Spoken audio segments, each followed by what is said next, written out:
Olá, sejam bem-vindos e bem-vindas ao componente curricular Sociologia. Eu sou o professor Dário Pinheiro e vou estar com vocês na aula de número 6, cujo objeto de conhecimento diz o seguinte: os processos de socialização e controle social, indivíduos, grupos e sociedade. O detalhamento deste objeto é o seguinte: compreensão das dinâmicas sociais que moldam comportamentos e valores, o papel das instituições, família, escola, religião, mídia e Estado, na socialização e no controle social, interação entre indivíduos, grupos e sociedade, normas, sanções e coesão social.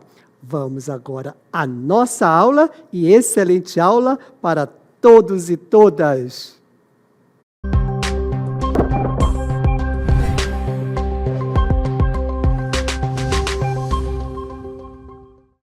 Estamos aqui para falar de temáticas muito interessantes. Sim, eu disse temáticas. Mas antes de começarmos, vamos esclarecer o seguinte termo. Olha aí, é comum observarmos que se confunde e que se troca Estado por país, Estado-nação, governo por regime político e mesmo por sistema político. Sim, nós costumamos fazer essas trocas no nosso dia a dia. Eu acredito que essa dúvida não é só minha. Não é mesmo? Temos aqui um estudante muito aplicado que também tem essa dúvida. É isso mesmo, Durquinha?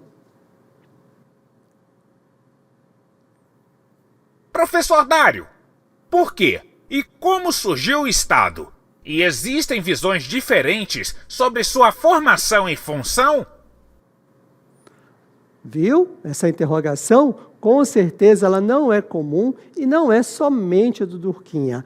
É claro que a resposta é sim. Existem diferentes formas de Estado, diferentes funções, e para isso nós iremos conversar nesta aula para tentarmos esclarecer. Falaremos muito rapidamente, porque cada modelo, cada função tem sua especificidade no tempo e no espaço. A origem do Estado, por exemplo, é o tema central da filosofia política, da ciência política e também da sociologia, com diferentes interpretações ao longo da história. Vamos aqui apresentar as principais teorias sobre a origem do Estado, desde as concepções clássicas até as modernas e contemporâneas. Tá claro para você, Durquinha? Vamos começar então? Agora entendi. Obrigado, professor Dário. Vamos continuar a nossa aula. É isso mesmo, Durquinha. Vamos continuar a nossa aula e vamos aí com as concepções clássicas da origem do Estado. Tem aí a teoria da origem natural. Esta é de Aristóteles, um grande filósofo grego. A ideia central que esta teoria defende é que o Estado é uma evolução natural da sociedade humana, resultante da necessidade de organização e convivência.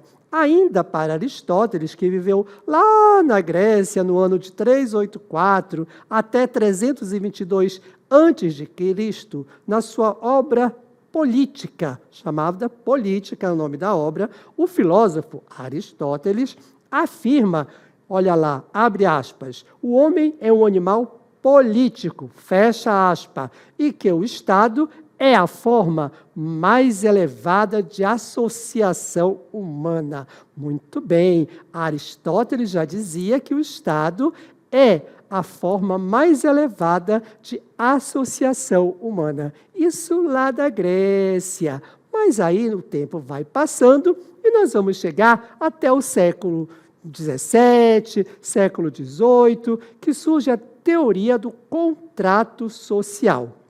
Bem, a ideia central desta teoria é que o Estado surge de um acordo. Isso mesmo, um acordo entre indivíduos para garantir segurança, ordem e direitos. Vamos ver as obras que trazem essa ideia. A primeira delas é o Leviatã. Esta obra é de Thomas Hobbes.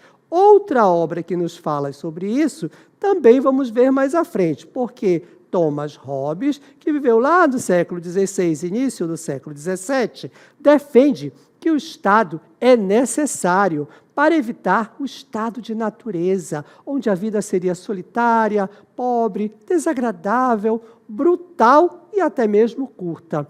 Para Hobbes, o contrato social transfere poder a um soberano para manter a paz. Outro autor também vai trazer a ideia desse contrato social, que é justamente John Locke.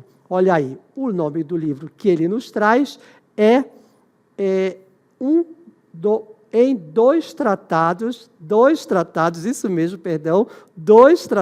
sobre o governo. Locke, nesse caso, argumenta que o Estado existe para proteger os direitos naturais, como vida, liberdade e propriedade. O contrato é revogável se o governo falhar. É isso que nos diz Locke. Já Rousseau vai dizer em seus livros do contrato social, vai dizer o seguinte, olha só, preste atenção e anota. Na obra Contrato Social, Jean-Jacques Rousseau propõe que o Estado deve refletir a vontade geral do povo, garantindo liberdade e igualdade. Esses são os autores contratualistas. Nós vamos falar mais sobre eles quando falarmos agora das características do Estado contratualista dentro desses três autores. Primeiro, o estado da natureza. Depois, o contrato social, legitimidade do Estado, papel do governo, direitos individuais versus coletivos, liberdade e propriedade privada. Estas são as características que vamos falar mais uma vez um pouco sobre cada uma delas nos três autores. Vamos começar com Hobbes. Sim, Thomas Hobbes vê o estado da natureza e o descreve como uma condição de guerra constante, onde a vida é solitária, pobre, desagradável, brutal e curta. Ok, para Hobbes, dentro desse estado de natureza, os indivíduos são guiados por instinto de sobrevivência e pelo medo. É como se fosse o homem natural, sem leis. Já para Locke, ele diz assim, o estado de natureza é mais pacífico, mas ainda imperfeito. Há liberdade e igualdade, mas a falta de leis, olha aí, a falta de leis claras de um juiz imparcial gera conflitos. E Rousseau fala o quê do estado de natureza?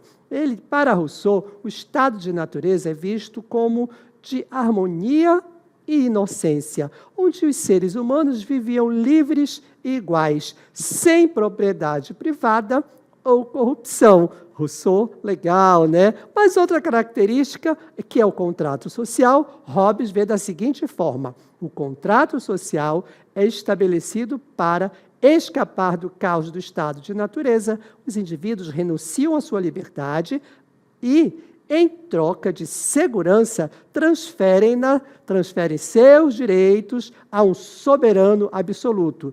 E esse soberano ele vai chamar de Leviatã. Já para Locke, o contrato social é um acordo para proteger os indivíduos em seus direitos naturais. Quais são? Vida, liberdade e propriedade. O governo, para Locke, no contrato social, é limitado e deve agir de acordo com o consentimento dos governados, que é o povo. E Rousseau, como ele traz aí o contrato social? Ele diz que é uma forma de recuperar a liberdade perdida no estado de natureza, ok? Anotaram? E para Rousseau ele diz que cria uma vontade geral, um volonté générale, seria em francês. Eu não falo muito bem francês, mas vamos seguir assim mesmo, que apresenta e representa o interesse comum. É assim que o Rousseau vê o contrato social. E a legitimidade do Estado? Como é que Hobbes vê? Ele diz que a legitimidade do Estado deriva da necessidade de evitar o caos. O poder do soberano é absoluto e indivisível, pois qualquer divisão levaria a uma desordem. Ok. Para Locke, a legitimidade do Estado está baseada no consentimento dos cidadãos e na proteção dos direitos naturais. Se o governo violar esses direitos, os cidadãos têm o direito de se rebelar. Como Rousseau vê a legitimidade do Estado? Para Rousseau, depende da vontade geral, ou seja, da vontade do povo, que deve refletir o interesse coletivo. O governo deve ser uma expressão da soberania popular. E qual é o papel do governo dentre esses autores? Começando por Hobbes, o governo deve ser forte e centralizado para manter a ordem e evitar o retorno ao estado de natureza, aquele estado em que o homem não tem lei. Para Hobbes, o soberano tem poder ilimitado.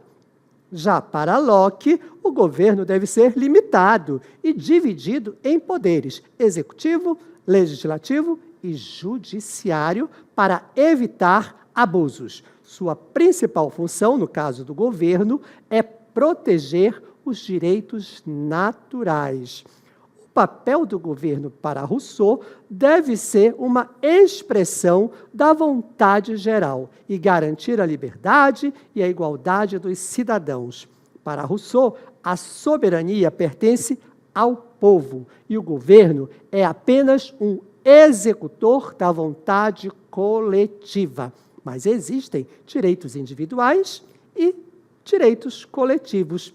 Para Hobbes, ele prioriza a segurança coletiva sobre os direitos individuais.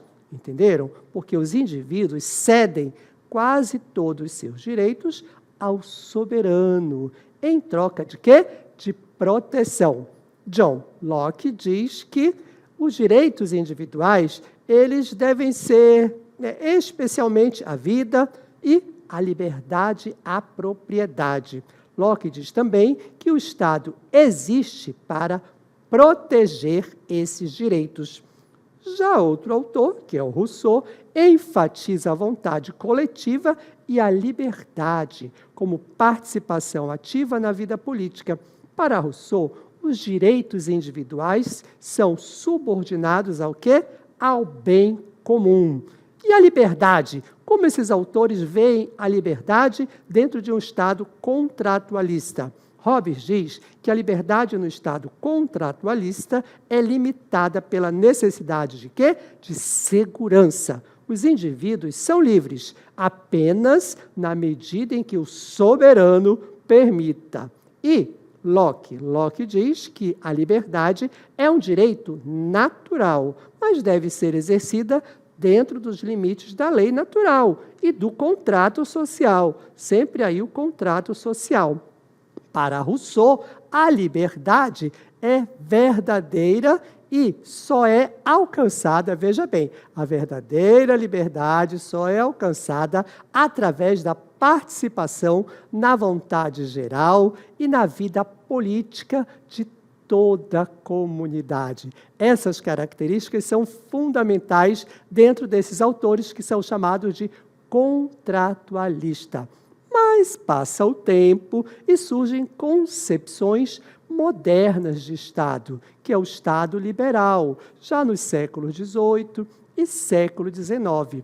Para esta concepção moderna de Estado, o ponto central, isto é, a ideia-chave desta teoria, é que o Estado deve garantir liberdades individuais e limitar sua intervenção na vida privada. E quem são os principais teóricos destas concepções modernas? Olhem só, John Locke, que defende a separação de poderes e o Estado como protetor dos direitos naturais, e Adam Smith, em seu livro A Riqueza das Nações. Smith argumenta que o Estado deve ter um papel limitado na economia, garantindo o livre mercado. E quais são as características do Estado liberal? Vamos lá, olhem só esta relação. Minimização da intervenção estatal, ênfase nos direitos individuais, propriedade privada, Estado de Direito, economia de mercado, individualismo e separação entre Estado e sociedade. Estas são as características do Estado liberal já na Idade Moderna. E dentro desta sequência, passando o tempo, saímos do século XVIII, século XIX e vamos chegar ao século XX, com outra concepção moderna do Estado, que é o estado de bem-estar social, isso já no século XX. Esta teoria tem como ideia central a defesa de que o Estado deve intervir na economia e na sociedade para reduzir desigualdades e garantir direitos sociais. E quais são os principais teóricos do estado de bem-estar social já no século XX? Bem, os principais teóricos são John Maynard Keynes, que é mais conhecido como Keynes, que nasceu ali no final do século XIX e viveu a primeira metade do século XX. Keynes defende a intervenção estatal para regular a economia e garantir o pleno emprego. Outro autor também é William Beveridge. Ele diz o seguinte: ele propõe um sistema de seguridade social para combater os 5 males gigantes. Quais são esses males? Miséria, doença, ignorância, degradação e ociosidade. Estes são os principais teóricos do estado de bem-estar social. E quais são as características, as principais características do estado do bem-estar social? Vamos lá? Olhem aí, prestem atenção e anotem. Olha só. Intervenção estatal na economia, proteção social, redução das desigualdades, direitos sociais, economia mista, universalidade dos serviços, solidariedade coletiva, pleno emprego e estabilidade econômica e também participação democrática. Mas as concepções modernas de Estado também continuam a surgir em pleno século XX, finalzinho do século XIX tem a teoria, e no século XX tem a concepção marxista de Estado. A ideia central da concepção marxista é de que o Estado, é um instrumento de dominação de classe. Classe social é um conceito fundamental em Marx, e ele diz que o Estado é usado pela burguesia para controlar o proletariado. Isso foi muito bem colocado por Karl Marx e Friedrich Engels em O Manifesto Comunista. Esta é uma obra destes autores que defendem que o Estado desaparecerá após a Revolução Proletária. É a organização dos trabalhadores em seu próprio benefício e a instauração de uma sociedade sem classes. É assim que os autores veem esta sociedade comunista de acordo com Karl Marx e Friedrich Engels. Mas também, seguindo o tempo, o capitalismo ele vai se desenvolver e vai surgir o quê? O Estado neoliberal. Isso já no final do século XX, que é um modelo político-econômico que surgiu a partir de 1970 como resposta às crises do estado do bem-estar social e do keynesianismo. Este modelo neoliberal baseia-se em princípios do liberalismo econômico clássico, mas com adaptações ao contexto contemporâneo. A ideia central deste modelo é a redução do papel do Estado na economia, com ênfase no livre mercado e privatizações. Esta imagem que aparece para vocês aqui para exemplificar este Estado liberal, olha que interessante, é alguém levando todo o dinheiro de uma outra pessoa que fica sem roupa, nu, com a mão no bolso. Interessante, né? Mas é mais ou menos isso. Vamos continuar com a nossa aula, porque temos os principais teóricos do modelo liberal, que é Friedrich Hayek, que agora, já no final do século XX, né, defende que o intervencionismo estatal leva à perda de liberdades individuais. Já Friedman argumenta que o Estado deve se limitar a garantir a ordem e a moeda estável. Saindo deste modelo liberal, vamos agora para o Estado democrático de direito, que já é uma concepção contemporânea. Vejam bem, não é mais uma concepção moderna de Estado, é uma concepção contemporânea. E este modelo é o Estado democrático de direito. Qual a ideia central deste modelo? O Estado deve ser regido por leis que garantam direitos fundamentais e a participação política dos cidadãos. Olha, este modelo eu tenho certeza que você já conhece um pouquinho mais, porque vive-se no século XXI dentro deste modelo no nosso país. Por exemplo, os principais defensores teóricos do Estado democrático de direito é Jürgen Habermas, que defende a democracia deliberativa, onde a legitimidade do Estado depende da participação pública. Outro autor que defende este modelo é Norbert Bobbio. Ele analisa o Estado como uma estrutura que deve equilibrar poderes e direitos.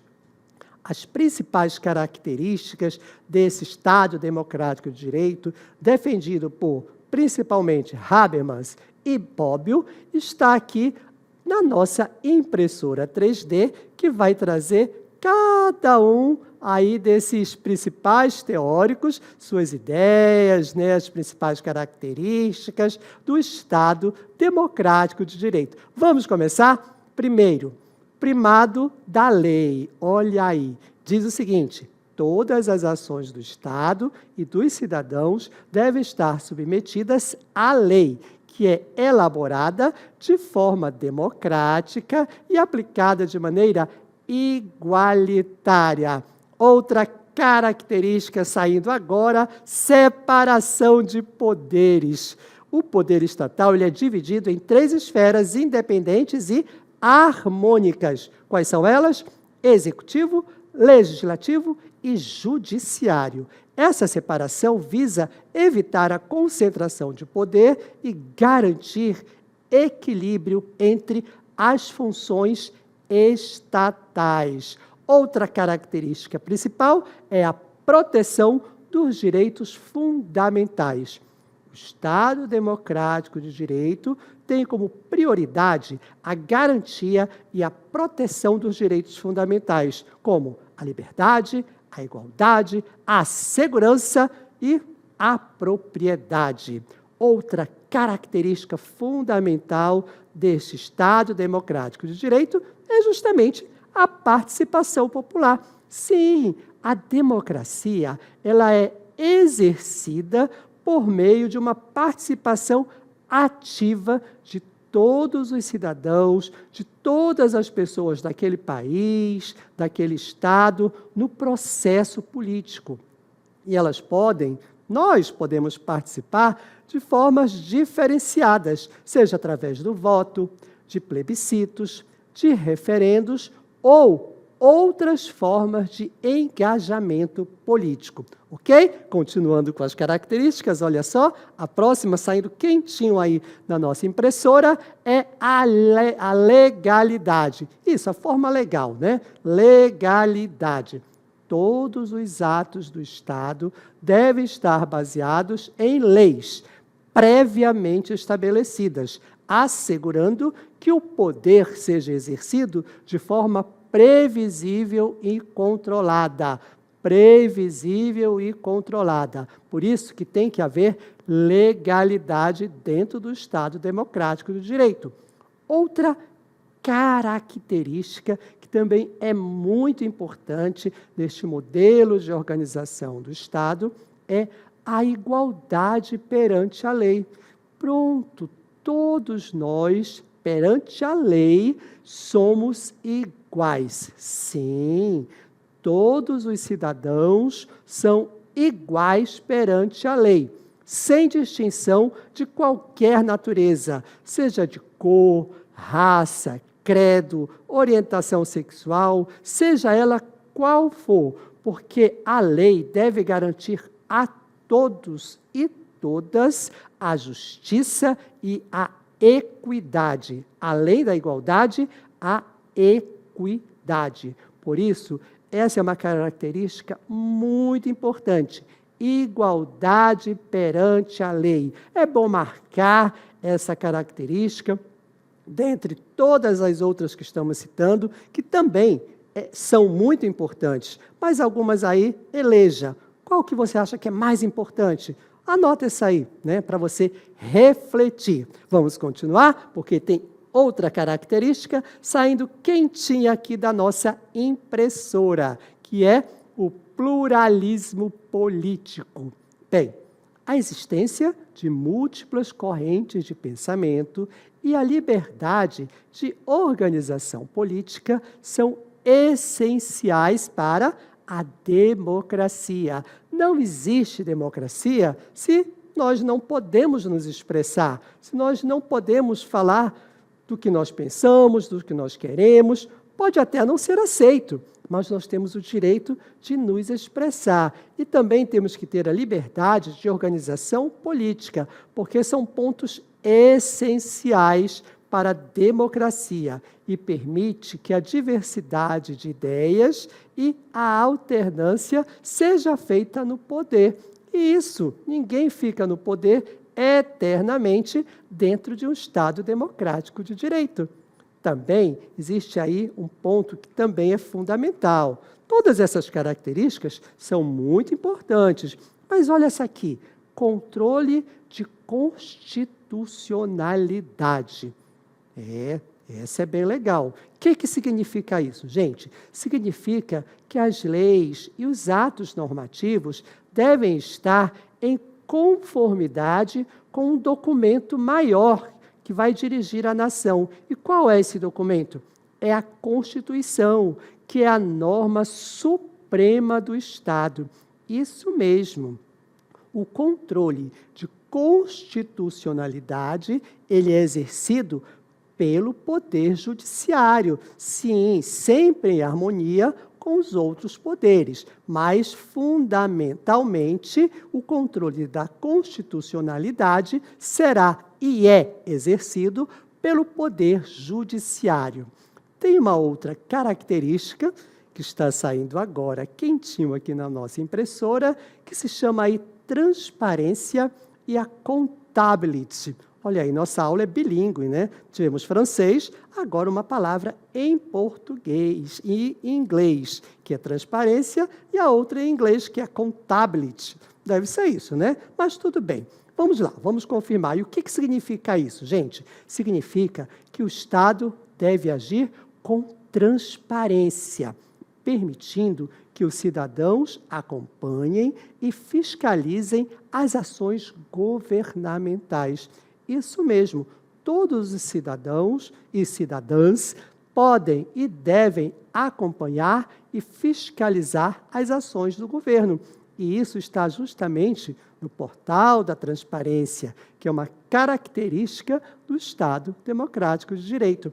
Além disso, os agentes públicos devem prestar contas dos seus atos. Por isso que é transparente, que todos podem ver. E olha só aqui essa característica, justiça social. Bem, essa justiça social, ok, vamos deixar aqui no final, mas não menos importante. Dentro do Estado Democrático de Direito, busca promover a justiça social, sempre, sempre e sempre, buscando reduzir as desigualdades e garantindo, olha só, o bem-estar de todos os cidadãos. Vimos aqui, nesta aula, os diversos modelos de Estado que surgiram desde a Grécia até os dias atuais. Ok? Anotaram tudo? Valeu a participação? Até a próxima aula!